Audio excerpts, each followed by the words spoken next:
Assalamualaikum warahmatullahi wabarakatuh. Semoga kebaikan senantiasa mengiringi kita semua. Amin ya robbal alamin. Pagi itu, Istana Khalifah Harun al-Rasyid mendadak hening. Sebuah pertanyaan menggema, di mana Tuhan tinggal? Para ulama terdiam, tapi kemudian, Abu Nawas meminta segelas susu. Apa hubungannya susu dengan jawaban teka-teki Khalifah yang paling misterius? Bagaimanakah kisah Abu Nawas yang penuh ketegangan kali ini? Sebelum lanjut jangan lupa untuk di-subscribe dan di-like dulu ya. Untuk yang sudah subscribe semoga kalian senantiasa selalu mendapatkan rahmat dan ridho Allah Subhanahu wa Ta'ala. Jangan lupa juga absen di komentar sahabat semua dari mana saja. Supaya channel Baghdad History terus berkembang serta bisa selalu menghibur kalian semua. Dan berikut inilah kisahnya. Di sebuah pagi yang cerah di Baghdad, Istana Khalifah Harun al-Rasyid dipenuhi dengan gemuruh bisikan para ulama, cendekiawan, dan punggawa kerajaan. Udara di dalam balairung utama terasa tegang, namun juga dipenuhi antisipasi. Khalifah yang agung, dengan jubah keemasan dan sorban bertabur permata, duduk di singgasana megahnya, memandang berkeliling dengan sorot mata yang tajam dan penuh wibawa. Sesekali, ia akan melemparkan pertanyaan-pertanyaan sulit untuk menguji kecerdasan para pemikir di hadapannya. Hari ini, tampaknya giliran mereka diuji dengan pertanyaan yang paling mendasar namun paling misterius. Wahai para ulama, cendekiawan, dan orang-orang bijak Baghdad, suara Khalifah menggema di seluruh ruangan, aku telah memikirkan suatu hal yang tak henti-hentinya mengusik benakku. Sebuah pertanyaan yang telah ribuan tahun dicari jawabannya oleh umat manusia. Hari ini, aku ingin kalian semua merenungkannya dan memberiku jawaban terbaik kalian. Semua mata tertuju pada Khalifah. Mereka tahu, pertanyaan yang akan datang bukanlah pertanyaan biasa. Beritahukan kepadaku, Khalifah melanjutkan, suaranya sedikit meninggi, di mana Tuhan tinggal? Seketika, balairung yang tadinya riuh dengan bisikan mendadak senyap. Para ulama saling pandang, kerutan di dahi mereka semakin dalam. Beberapa mulai bergumam, di langit tertinggi, ya Baginda Khalifah. Yang lain menimpali, tentu saja di arsy, di atas 7 lapis langit. Ada pula yang mencoba menjawab dengan kutipan-kutipan suci, tetapi tidak ada yang benar-benar memuaskan Khalifah.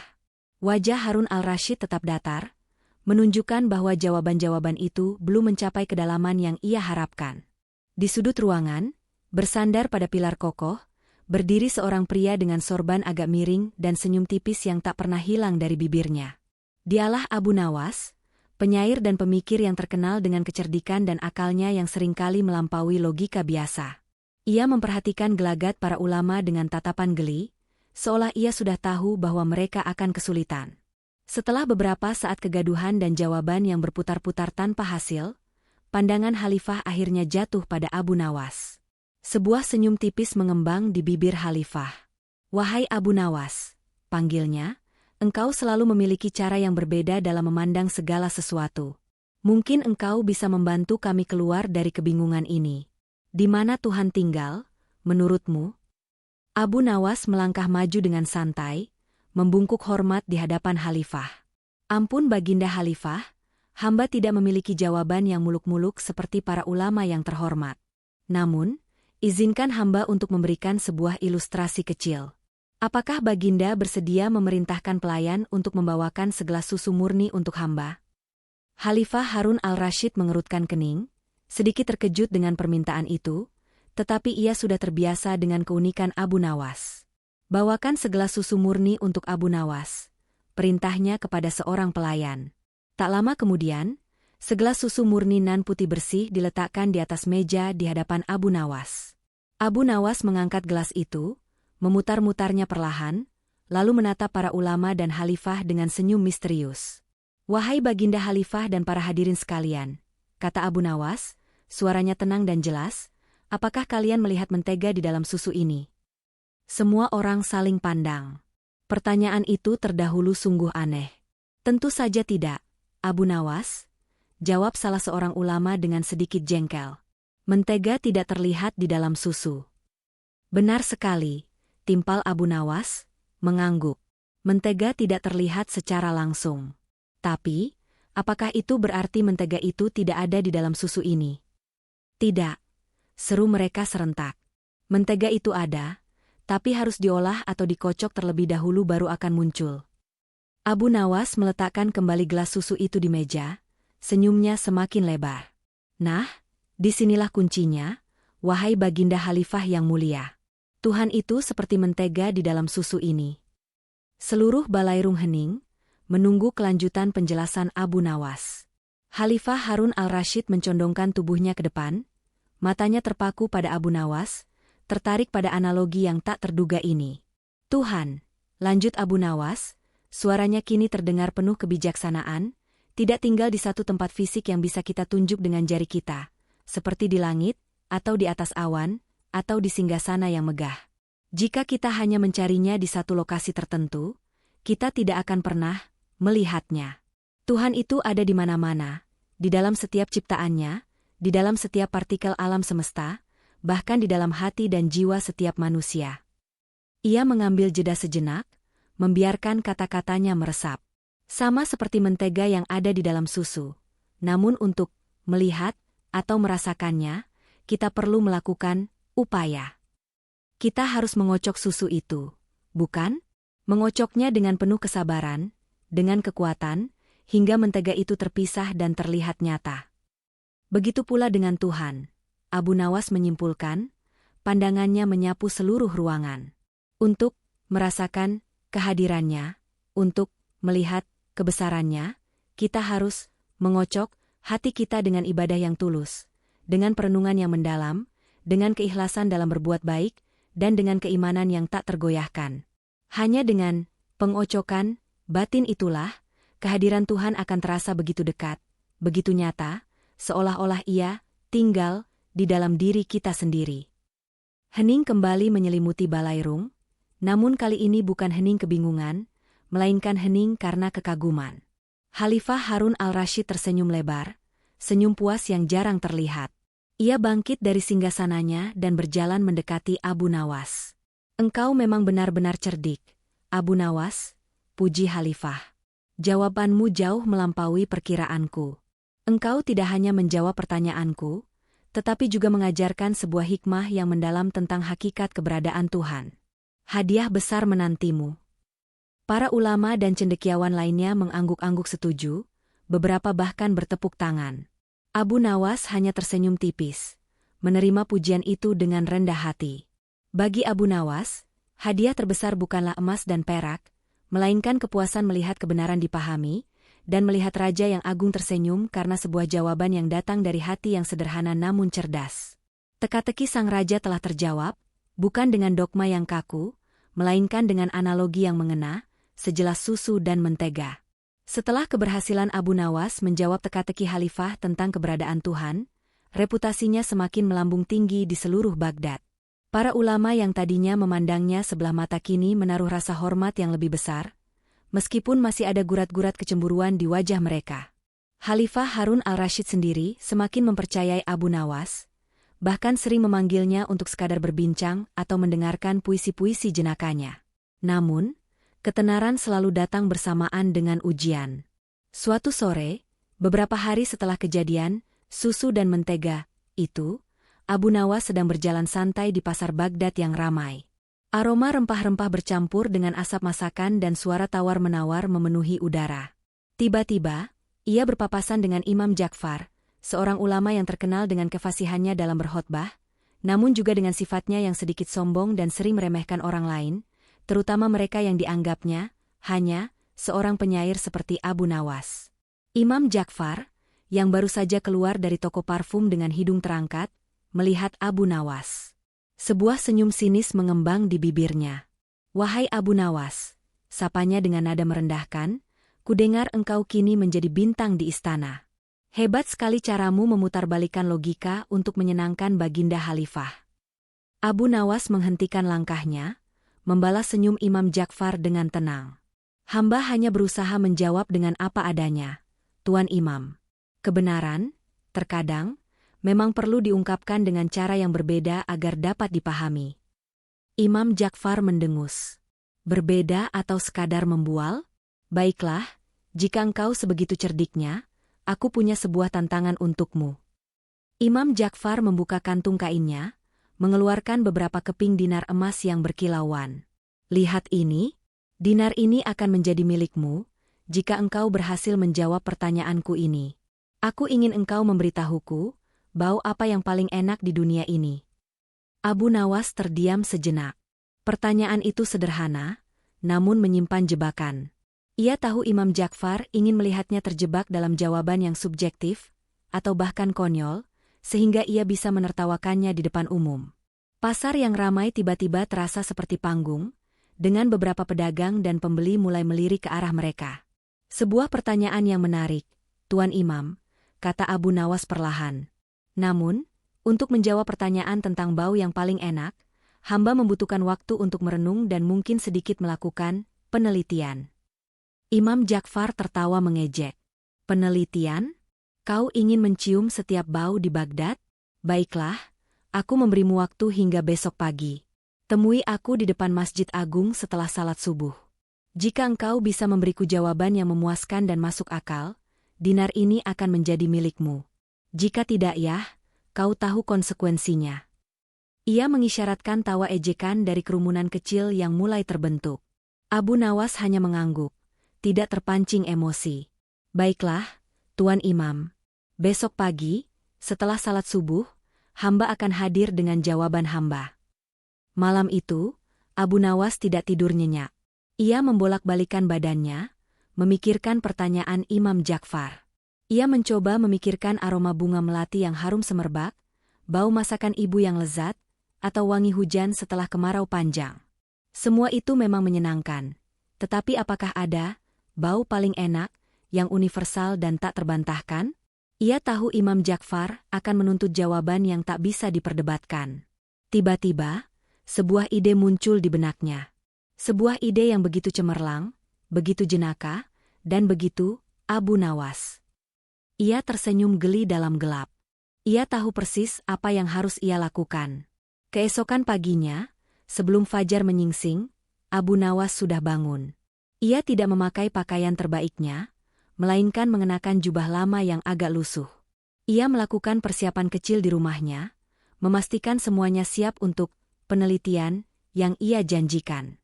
Ketika matahari mulai memancarkan sinarnya yang lembut, Abu Nawas tiba di depan Masjid Agung. Imam Ja'far sudah menunggu di sana, dikelilingi oleh beberapa pengikutnya yang setia dan beberapa orang yang penasaran ingin melihat pertunjukan ini. Wajah Imam Ja'far menunjukkan ekspresi sombong dan penuh kemenangan, seolah ia sudah tahu bahwa Abu Nawas akan gagal. Selamat pagi, Abu Nawas, sapa Imam Ja'far dengan nada sinis. Apakah penelitian semalam menghasilkan sesuatu? Jangan bilang kau bermalam di pabrik parfum dan menciumi semua botol. Abu Nawas tersenyum santai. Selamat pagi juga, Tuan Imam. Ya, hamba telah menemukan jawabannya. Sebuah jawaban yang, menurut hamba, adalah yang paling masuk akal dan tak terbantahkan. Kerumunan yang menunggu semakin mendekat. Imam Ja'far menatap Abu Nawas dengan tatapan menantang. Baiklah, kalau begitu, jangan buang waktuku. Katakan padaku, wahai Abu Nawas, bau apa yang paling enak di dunia ini?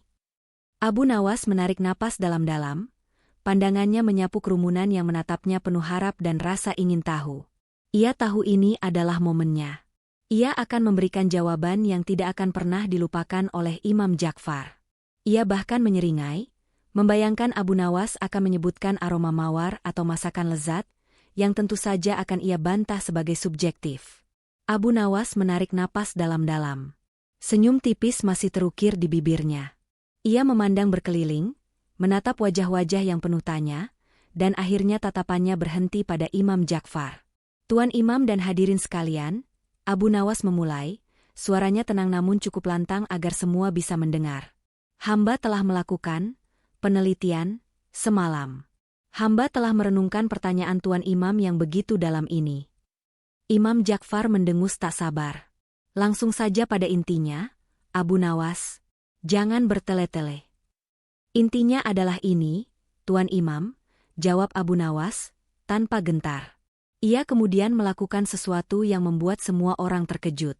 Dengan gerakan pelan, Abu Nawas mencondongkan tubuhnya ke depan, mendekatkan wajahnya ke arah Imam Ja'far. Lalu, Dengan bibir sedikit maju, ia mengeluarkan hembusan napas yang panjang dan sungguh tidak sedap. Bau yang tajam dan menusuk itu langsung menyebar di antara mereka. Imam Ja'far yang tadinya angkuh, seketika tersentak mundur, wajahnya berubah pucat. Ia bahkan refleks menutup hidungnya dengan tangan, matanya membelalak tak percaya. Kerumunan di sekitar mereka mulai berbisik-bisik, beberapa orang bahkan tertawa terbahak-bahak saat melihat reaksi Imam Ja'far yang begitu kocak. Ada yang segera mundur beberapa langkah, terkejut dengan tindakan tak terduga Abu Nawas. "Astagfirullah, Abu Nawas," seru Imam Ja'far, suaranya tercekat karena menahan napas. "Apa-apaan ini? Bau apa ini? Bukankah engkau tadi pagi sudah membersihkan gigimu?" Abu Nawas tersenyum lebar, puas melihat reaksinya. "Justru itu, Tuan Imam. Ini adalah bau mulut di pagi hari sebelum digosok." Semua orang kembali tertawa, kali ini lebih keras. Imam Ja'far tampak sangat malu dan marah. "Tapi itu bau yang sangat busuk.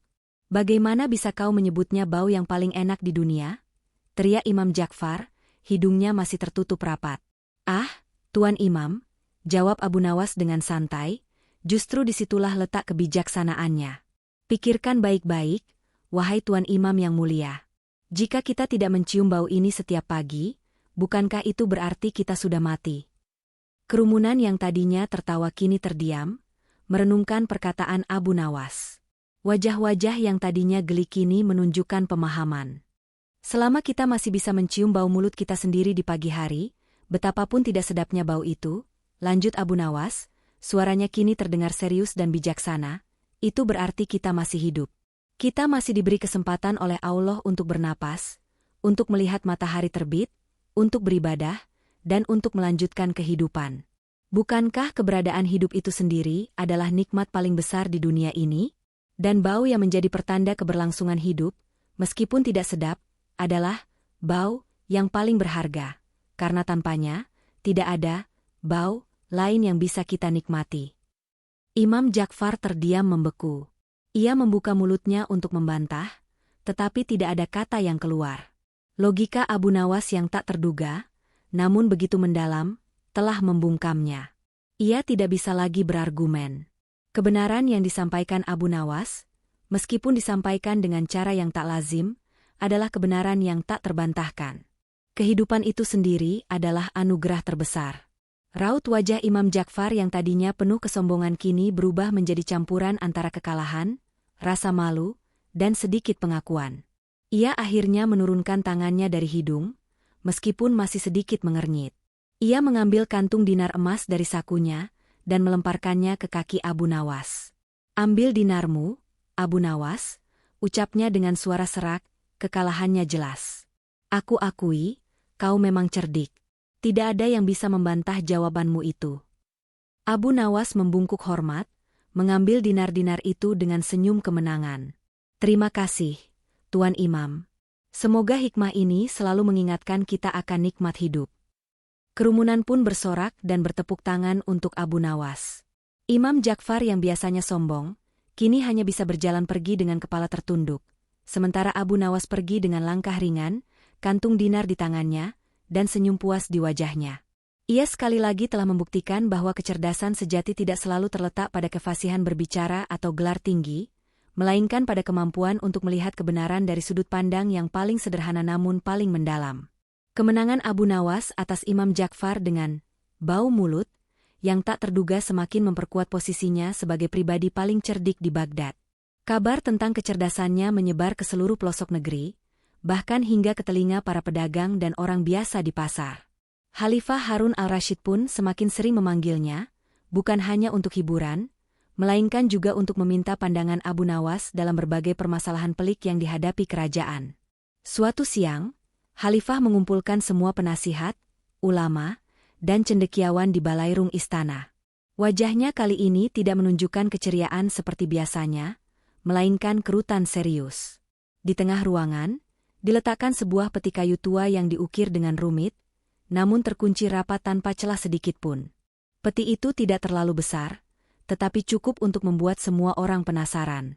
"Wahai para punggawa dan orang-orang bijak sekalian," ucap Khalifah dengan suara berat, Beberapa hari yang lalu, seorang pengembara misterius datang ke istana dan meninggalkan peti ini.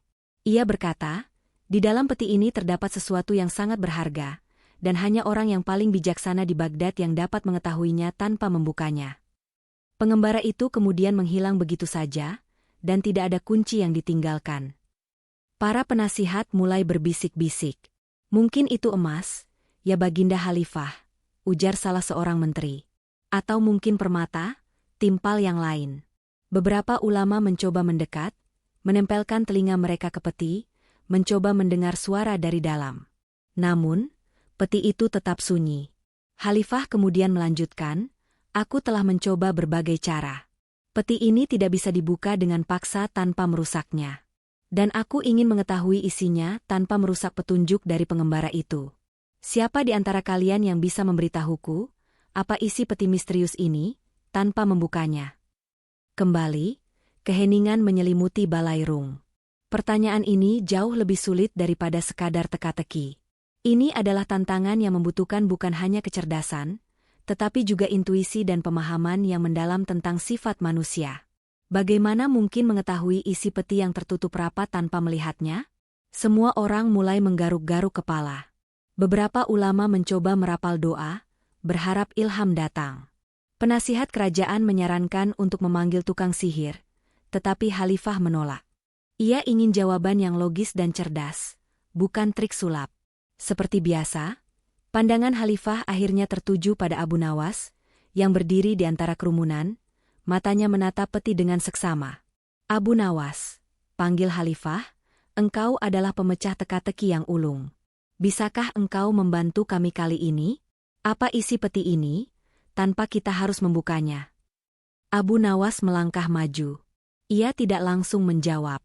Ia mendekati peti itu, mengamatinya dari berbagai sisi.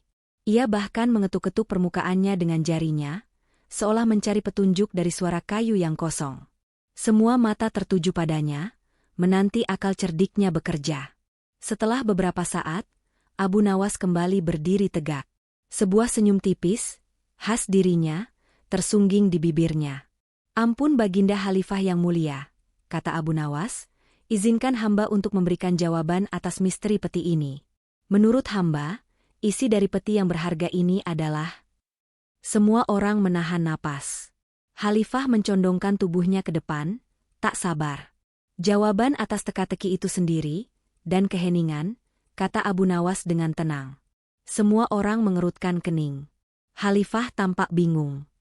Apa maksudmu, Abu Nawas? Jawaban dan keheningan? Apakah peti ini kosong? Bukan kosong, Baginda, Abu Nawas menjelaskan. Pikirkanlah, wahai Baginda Khalifah. Pengembara itu mengatakan bahwa di dalamnya terdapat sesuatu yang sangat berharga. Dan, hanya orang paling bijaksana yang dapat mengetahuinya tanpa membukanya. Jika di dalamnya ada emas atau permata, semua orang akan bisa mengetahuinya dengan cara yang sama. Tetapi tidak ada suara gemerincing, tidak ada bau, tidak ada apapun yang terdeteksi dari luar. Ia melanjutkan, hanya sesuatu yang tidak berwujud, sesuatu yang hanya bisa dipahami oleh akal budi, yang bisa disembunyikan sedemikian rupa. Dan apa yang paling berharga bagi seorang bijaksana, selain kebijaksanaan itu sendiri dan ketenangan batin yang didapatkan dari pemahaman. Peti ini, wahai Baginda, adalah sebuah metafora. Isinya bukanlah benda fisik. Isinya adalah pengajaran itu sendiri. Pengembara itu menguji bukan kekayaan atau kekuasaan, melainkan kebijaksanaan sejati. Dan kebijaksanaan sejati, seringkali, datang dalam bentuk keheningan, dalam bentuk pemahaman yang mendalam tanpa perlu kata-kata atau demonstrasi fisik. Teka-teki itu sendiri adalah isinya, Baginda. Dan, sesuatu yang sangat berharga, itu adalah ilmu bahwa kita tidak perlu melihat atau menyentuh untuk memahami. Bahwa terkadang, kebenaran yang paling dalam tidak bisa diucapkan dengan kata-kata, melainkan dirasakan dalam keheningan. Khalifah Harun al-Rashid memandang peti itu, lalu memandang Abu Nawas, kemudian kembali ke peti. Perlahan-lahan, sebuah senyum muncul di wajahnya. Senyum yang penuh kekaguman dan pemahaman. Ia mengerti. Pesan dari pengembara itu bukanlah tentang harta benda, melainkan tentang konsep filosofis yang mendalam. "Engkau benar, Abu Nawas," ujar Khalifah, suaranya pelan namun penuh penghargaan. "Hanya engkau yang bisa melihat ini. Peti ini adalah cerminan dari kebijaksanaan itu sendiri.